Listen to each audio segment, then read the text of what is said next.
This episode is brought to you by Allstate.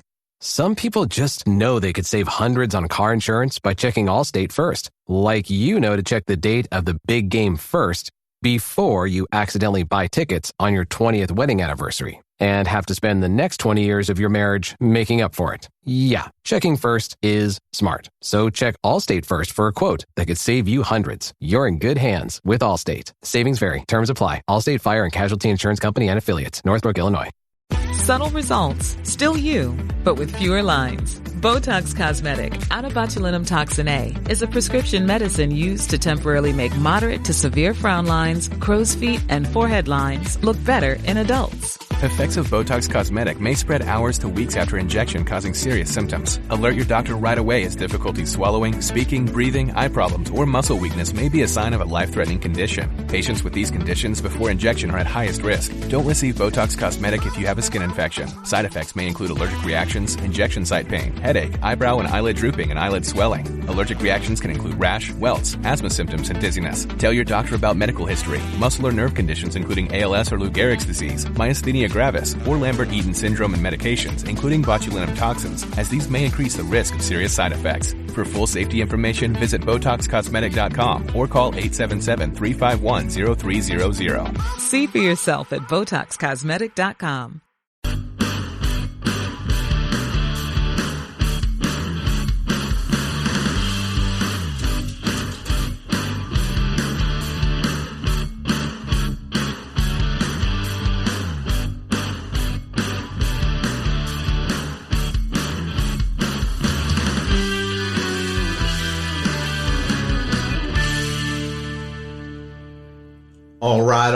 All right.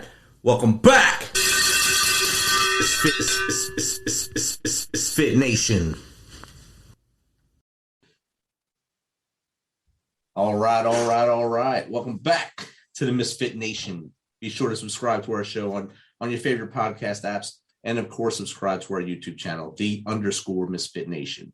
So you stay up to date on all our episodes, all our happenings, and of course, meet great guests like our next one. Our next guest is an ex-New York City model who left the industry to talk about the Yankees baseball on her podcast, Dani's Dugout. After the creation of Dani's Dugout came the idea of building a broadcasting company of only women's voices. She now runs 3 podcasts, Dani's Dugout, Tequila and the Tea, and Dani's Game of Inches. So without further ado, let's welcome Dani to the Misfit Nation. Welcome on the Misfit Nation, Dani. Hi. Like so a lot of things layered in that intro. I need to fix that. It's like crap. I just try to get what you have and try to do what I can with it. No, it's perfect. It's perfect. I'm just sitting there. I'm like, oh yeah, I used to do that shit. Got a lot of stuff. Great. I got a lot of stuff going on. I've got a lot more to add in there too. Yeah, you could probably add a whole bunch on there. Where do you buy all your hats and who's your favorite hat maker? I see you have an obsession with my Yankee hat wall back there, sir. Start shooting at them or something. You have better accuracy than I do. The only time I can aim and shoot anything directly is if I got an AR in my hand. Otherwise, handgun, I'm screwed. Nice. Well, you should be able to do both, so it's good. Eventually, we're working on it. My boyfriend is working on it. He's just like, he wants me to do those clay things. I'm like, look, no, just let clay me if the world ends and we got to take care of ourselves, at least I know herbs. So let me take care of the herbs. You take care of shooting things and killing things. We're good here. We'll be good yin and yang right there. You just shoot, I just sit back and look good. Make us food. So if you want to, just tell us a little bit about yourself from as far back as you want, to the world where you became a Yankees fan to where you are now. Well, I was born into a Yankee family. So there was no, you could be whatever football, basketball, European football fan that you wanted to be. We didn't give a shit about that. But you are a Yankee fan, period, end of story. You have no choice. My best friend just had a baby and she married into a Red Sox nation. And I'm like, yeah, no, not my niece. That's not happening. And I've sent all of these gifts for Yankee stuff. I'm like, that baby, it was born into a Yankee family and it's staying a Yankee. It is not becoming a Red Sox. So I didn't have any choice. My brother didn't have any choice. None of us had a choice when it came to becoming a Yankee fan, except I took it to the extreme because I'm the first female in my family after 40 years. So like I wanted to like get closer with all the men in my family. And I didn't know how to do that until I saw a book about Mickey Mantle at 5 years old. And I'm like looking through it and just like pretend reading, like what 5-year-old can read an actual book or whatever, just like looking at pictures. And then I went downstairs watching my grandfather watch the game. It's probably the most entertaining part about it because he would just scream and yell. And then I would look at him and be like, Grandpa, you know they can't hear you, right? Like mom told me that the TV is just like pre-recorded stuff. And he's like, no. And he grabs me and he sits me down and he's just like, whatever you yell at a sporting game, by the way, it's live. Whatever you yell at a sporting game, they can hear you and they listen. At least I hope they do. And I will never forget that conversation, like ever, like verbatim. That's what he said to me. And so when it comes to being a Yankee fan, there was no like, eventually it was, I had to, period, end of story. But throughout the rest of my life journey, I was mostly a model in New York City. I did high fashion, but mostly like commercial lingerie, beauty kind of stuff, with what I was considered in the industry as a money body.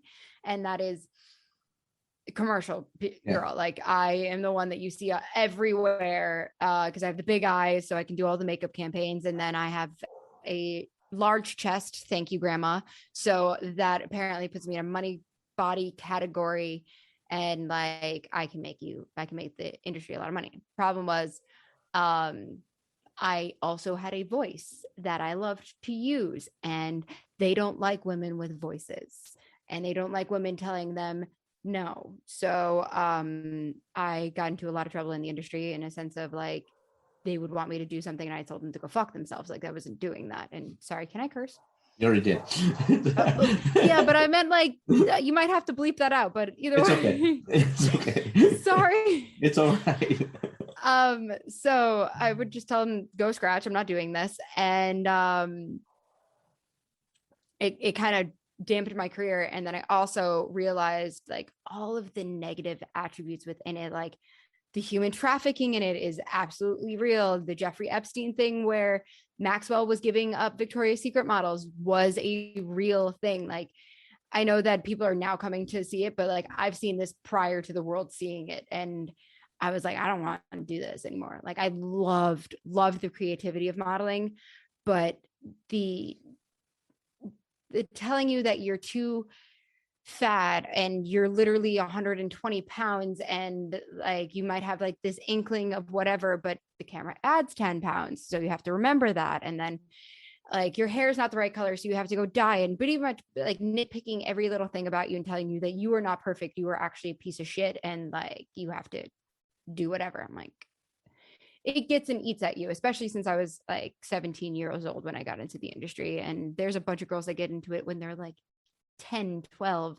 So, yeah. And they just go through the whole works of it. And the ones that getting younger are a lot more messed up. And I've seen so much like negative that it kind of just overwhelmed the positive of it. So I needed to leave. I couldn't do it anymore. And it was destroying me as well. Like I find myself as a pretty confident, stable, like well put together person, but like I even ended up having an eating disorder and it just destroyed me. So I left.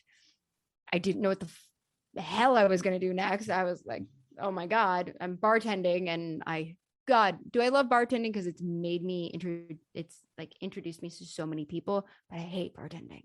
I don't like the service industry because, no offense to anybody that's listening to this, but like, y'all are assholes. So people come into a restaurant and it's like, I feel like it should be a college course on how to treat service industry people, or you should be in the service industry for like a year to understand how many people suck when they come in and want a food or whatever. And then not only are they rude to you the entire time, they leave you like $1. Yeah. And they just spent like 40. Like it's the worst thing in the world. So I'm bartending. My friend comes in. He sees I'm miserable because I literally had just left the industry the day before. And I'm like, oh my God, what am I going to do with the rest of my life? Like, I'm not going to stay behind this bar. This is terrible.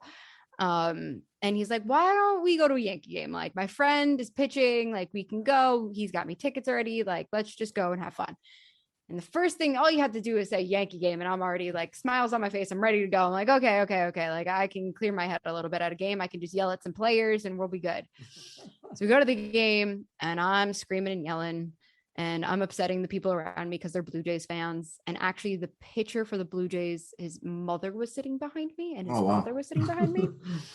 And I'm like, the first person up, I think was Andrew McCutcheon, hits a home run off the guy. And I'm screaming and yelling like, yeah, that's how you do it. And the guy behind me is just like, you're sitting in the wrong section. Like, this is where all the Blue Jays fans. I slowly like turn around, look at him.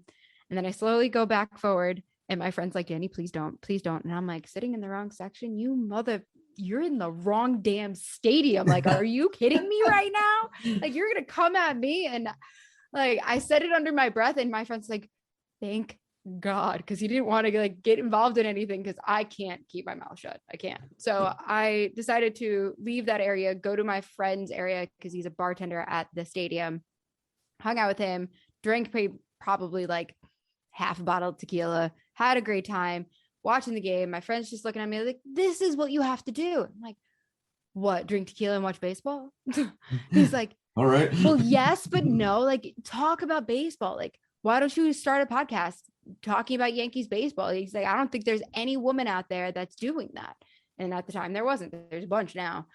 And I'm like, oh, no, like, what am I going to do? Call it Dani's Dugout? Like, please, mind you, again, I'm like half a bottle of tequila in. And he's like, yeah, call it Dani's Dugout. I'm like, I am trying to make a sexual reference here. Like, I was not being serious at all. Like, this was all just a joke because, well, all of baseball is a sexual joke at the end of the day. So he's like, just do it. So maybe 2 months later, I said, fine, screw it. And my first episode came out November 2nd, 2018. And it has been a whirlwind ever since. I bet, especially being the first one in the industry to do it, and then to do podcasts. Yeah, it was a little crazy. I still have that crazy mouth of mine where I curse and yell and I don't care what anybody says. And I think authenticity is the most important thing. So it does kind of put me on a back pedal because people are like, oh, well, you curse a little too much. And I'm like, yeah, I was raised by, like, my stepdad was a truck driver. Like, I grew up in New York. Yeah, but also I'm a New Yorker. Like, I think New Yorkers are okay with all of this language that I'm throwing at them. I'm like, I don't have a bunch of kids listening to me. So, but that started, and then it went nuts in the first year. And I was like, wait, what's happening here? Like, I thought I was going to lose my following. I gained more of a following. I thought like all of these other things were going to happen. And it actually just ended up going really well. I ended up meeting one of my favorite all-time pitchers, Ron Guidry. Nice. And a lot of like the things that I set out to do in that first year, I ended up doing by the end of the year. I was like, how did this all happen? And then of course the pandemic hit and life has not been the same since. But during pandemic, I realized that I needed another sports podcast. So I called up a friend of mine who's ironically, her name is Dani. She's huge into football, college football, actual football. And I was like, would you want to do a football podcast with my co-host, Sharon? Like Sharon is very good at research. So I'm like, she'll do all the research and she's really easy to talk to. So I'm like, you guys can do like this show.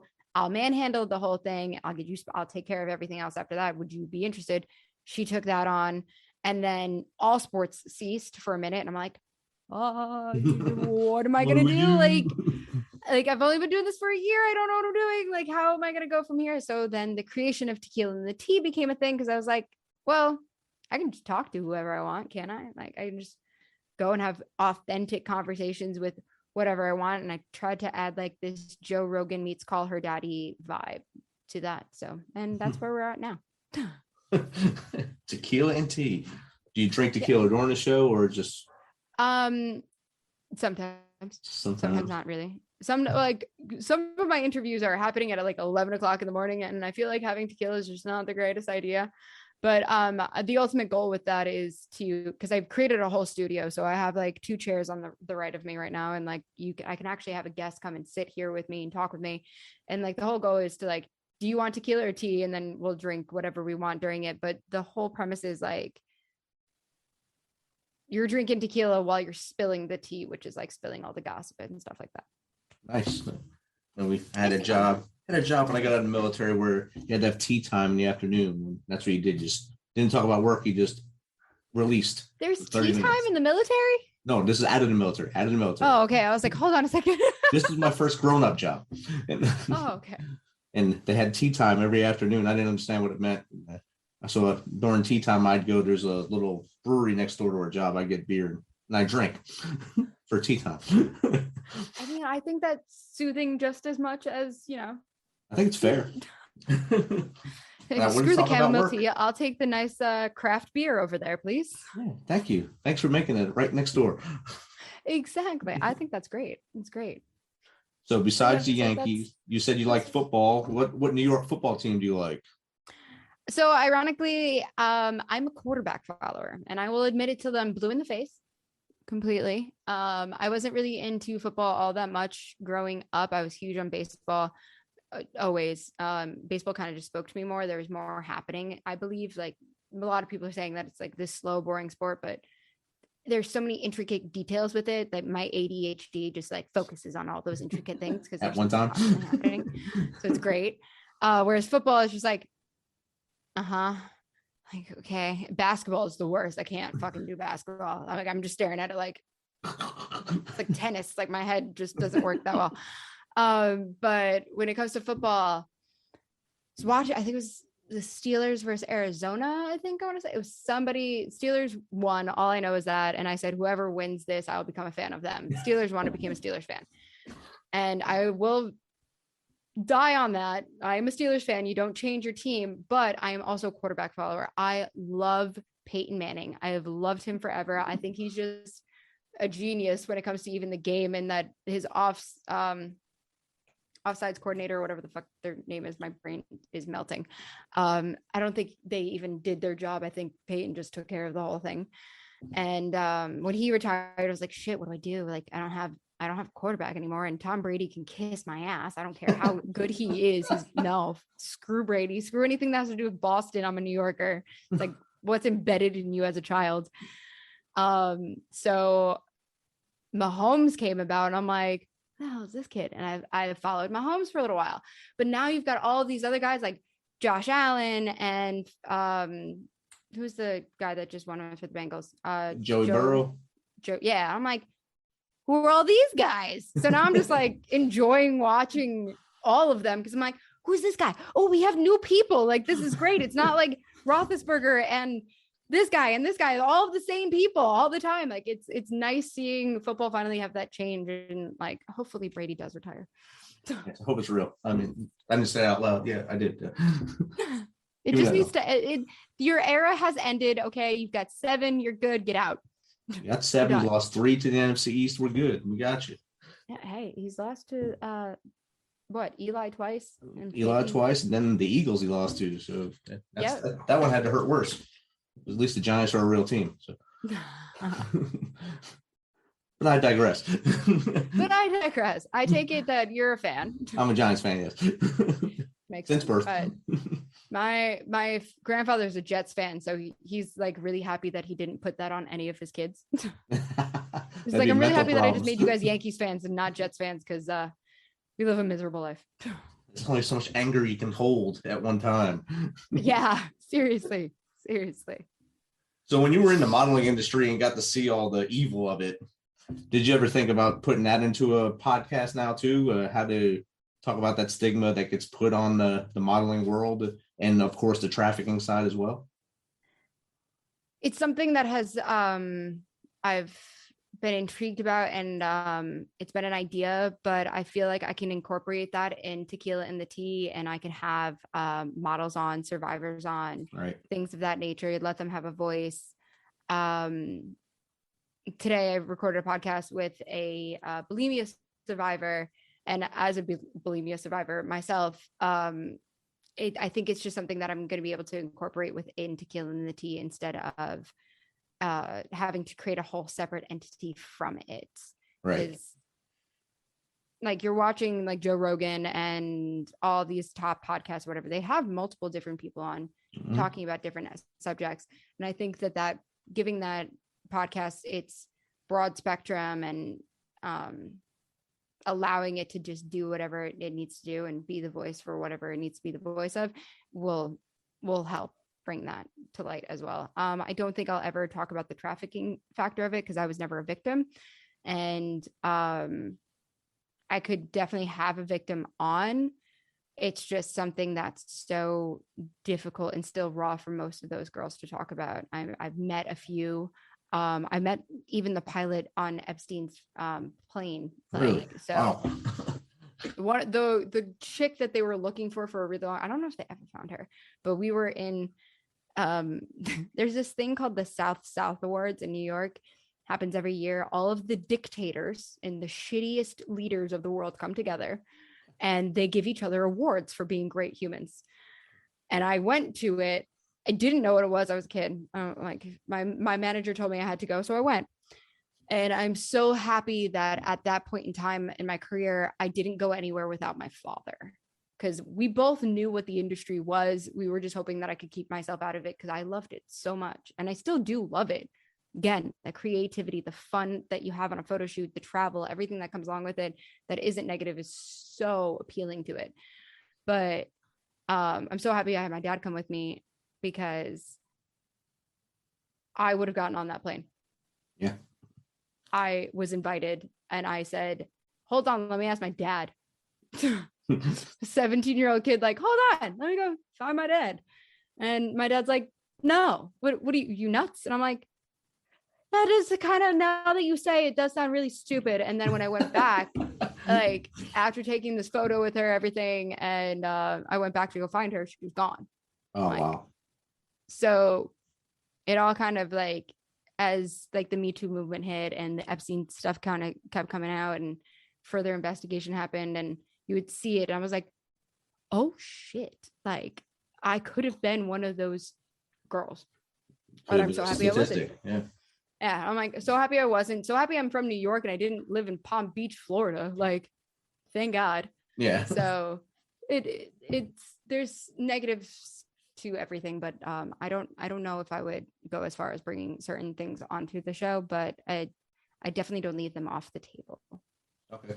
I mean, it's good. It's good that you give a voice anyway to those who are with you or had experiences of the negativity, and you can have them share their voice or their story when they're ready.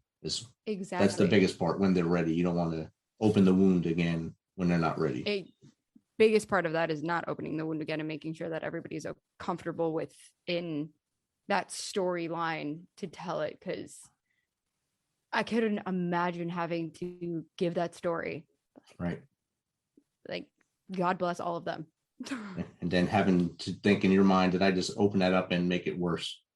Exactly. Yeah. So it's definitely one of those, like, it's on the table, it's not off the table, but it's not something I'm pursuing yet.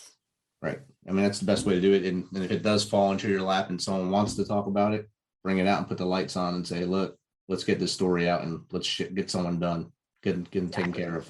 Exactly. Not just the New York way of taking care of, actually taking care of. Hey, we take care of shit. Yeah. People get, disappeared. It happens. Blocks. That's what it's vowels at the end of names. That's why things happen. Yes, very much so. It's actually really funny. I met one of the kids of a cement company. Like, his dad owned the cement company and their last name is quite Italian. And I just laughed my ass off when he told me what his father did. I was like, your dad does what? I was like, how many people walked past you as a kid and went like this and just made a little tear mark next to their eye? And he's like, a lot. How'd you know? And I just started laughing. I was like, nothing. Do you know what your dad does? Or we're good.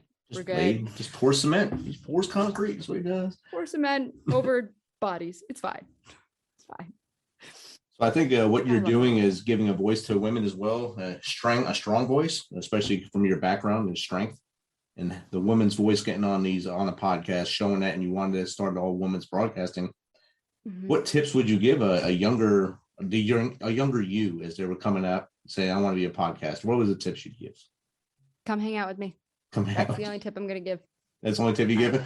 Come hang? Only tip to be given. Come hang out with me and let's figure it out. Because the thing is, you can give advice all you want, but you have to be able to see whether the person has the drive to do it. And I can tell by hanging out with you for one day whether or not you have the drive to do it. Because look, I have my bad days. Like for the last month, I have been out for the count, and I'm really happy that I just started everything back up again, because it's just been, life hits you like a ton of bricks every once in a while. Yeah. But whether or not you can move past that is something that's really important in an industry where it's literally you're your own boss. Right. I am my own boss. I make my own schedule. I have to show up. And if I don't show up, I don't make money. So when it comes to giving advice to young girls, it's one, go out and do it. But at the same time, come hang out with me. Let's see if you can actually do this. Or see if you actually truly want to do it. Come see what I do daily. It looks like I'm not doing anything, but trust me, my eyes are killing me staring at this damn device all day long, constantly emailing people back and forth, constantly making brand deals, saying, yeah, no, I'm sorry, I'm worth more money than that. Like understanding your worth. There's like a whole line and spectrum that it is. So if there was any advice, I would be like, come hang out with me or get an internship where you're watching a boss woman take care of the job. So that way, you know what you're getting yourself into. Because it sounds easy. Yeah. Realize if you're actually passionate about it or you just think it's cool. Exactly. Like I have a lot of things I'm passionate about, but I also know that I'm passionate about it in a sense of like, that's not going to make me money. I just love doing it. Like I love herbalism. I love learning about herbs, and maybe one day it could make me money. Like I can see many different career paths in my life, but there's one thing's a hobby and one thing's your career. Exactly. And one thing you got to figure out what it is. One thing has to pay the bills. Exactly. So I'm really bad when it comes to giving the advice. I kind of like, let's see if you can actually do it. Go see what a person actually does. See if they can sit there and get in front of the microphone and talk to somebody. Yeah. It's not as easy as people think it is. It's the hard. God, some interviews that I've done, it's like pulling teeth trying to get someone to talk. It's like, okay, all right, I have to guide you through this entire thing. That's fine. I'm totally okay with it. Like, but you have to be able to understand that that's going to happen. You have to understand that doing an interview can be exhausting. Like this is my fourth one today, but it's me on this side of the, yeah, but it's me on this side of the mic instead of me doing like on your chair. So like, it's an exhausting day. All I've done is sit in this damn chair and talk all day, but it's tiring. And it takes a lot out of you. And now you have to remember, like, the last 6 hours of my day is a wash. Like I still have to clean my house, take care of all these things. I have to make sure that I answer all these emails about business. I have to do there's so many layers to it. So like back to the advice thing, like it's hard to give advice. I feel like I should just like watch and learn and see, do you want to do this? Are you a boss or are you a worker? And there's two different types of people in the world. Is the leader and the led. I'm a very tough boss. You can be the leader or you can be led. And then that's how you're going to have to go through life right at that point. The quote that's been going around the internet like crazy lately, you're a lion or you're a sheep. Yeah, definitely. And I will always stand by my mane. And also those 6 hours that you just lost, you have to eat at some point during that time too. So you got to feed the machine. I literally have alarms set on my phone for like in between the meetings, like when I have like 5 minutes, and I'm like, go make a peanut butter and jelly sandwich and eat, because like I am skinny enough. Okay. Like it's actually really funny. Like moving to Florida, all of a sudden I lost all the weight that I needed to lose when I was a model. And I'm like, what the fuck? What happened? I was like, are you serious? I was like, well, what happened? Like, why all of a sudden can I eat carbs again? But when I lived in New York, I couldn't eat carbs. Make it make sense. So different carbs. Different carbs. Well, they suck down here. The carbs are terrible because the water down here is horrible. And there's no delis on the corner. There's no pizza parlors everywhere. So no, and at 3 o'clock in the morning when you're coming home from your bar job, nothing's open. Exactly. Nothing. The sidewalks are rolled up. Exactly. So how does someone get in contact with you to either be a guest on your show or have you come to their show? Instagram is definitely like the best way to, it takes me a minute understand that I have a bunch of crazy Indian dudes that message me all the time that I have to go through and delete half the time and block because they're just so annoying. So, but Instagram is definitely the best way. I go through my DMs every day. Takes me a while to get there. But I will answer you if you want me to come on your show or if you want to come on my show. I do go through like kind of do I want you on my show? Like, are you the right voice for my situation? So I will go and look at all your stuff. So if you do present anything to me, I do suggest like giving me that stuff so I don't have to go and look for it. Because if I have to go look for it and really research, I'm sorry, like I have too much other shit in my hands to do. I'm only going to do that if I'm extremely interested in like the topic or what it is that you do for a living. So, or if I already know the topic off the top of my head, I'm like, oh yeah, I can just have this simple conversation. I don't even have to write down notes or anything like that. So, Instagram is definitely the best way to find me. And it's Dani_Cipolla, and it's a C, 1P, 2 L's. 1P, 2 L's. 1P, 2 L's. You have no idea. All of my life, it's been Cippolla. I'm like, what the does that even make? No, 1P, 2 L's. Like, no. My name's been butchered a lot. La Monica. See, I would have butchered it 100%. Suki messes it up all the time on my phone. So she doesn't even know me. So this is why I only go by Dani, because it's just so easy. So easier. Like just an I. I'm not a boy. It's not a Can't Y. mess this one up. Well, you could, but you shouldn't mess this one up. You would think. Well, Dani, it's been great chatting with you. Go back and enjoy the rest of your Florida night and maybe get some rest. Thank you. I shall. Honestly, I feel like I need a nap. Okay, lay down right there. It's good. There's a chair over there. I think I might do it. See? All right. Thank you. Thank you.